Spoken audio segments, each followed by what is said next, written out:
თვალჭრელიძის ქუჩაზე მდებარე შენობა, საიდანაც ხალხს ასახლებენ ვანო ჩხარტიშვილის ოჯახთან არის დაკავშირებული. ტერიტორიის მფლობელი ჟპს ბლექსი პროფერტია, რომლის 100%-იან წილს ჟპს აგრეგატი Smart Development იბლობს. თავის მხრივ ეს კომპანია ჟპს Smart Capital Group-ის მფლობელობაშია, რომელიც ჩხარტიშვილების ოჯახის საკუთრებაა. 50% ვანო ჩხარტიშვილის შვილები მიხეილ და ნათია ჩხარტიშვილები ფლობენ.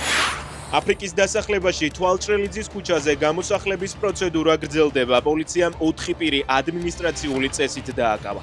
დასახლებაში ისევ ხმაური აღსრულების ბიურო ამტკიცებს, რომ მოქალაქეების ამ შენობაში ყოფნა საფრთხის შემცველია.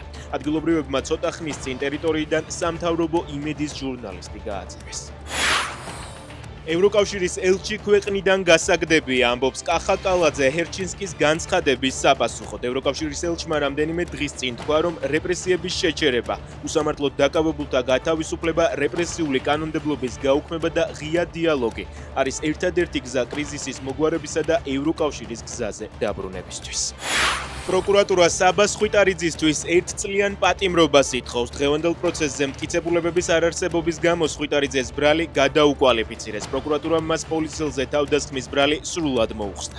დაცვის მხარე გირაოს ითხოვდა, თუმცა ჯვებენ აჭყები ამ ხვიტარიძე მაინც პატიმრობაში დადებს.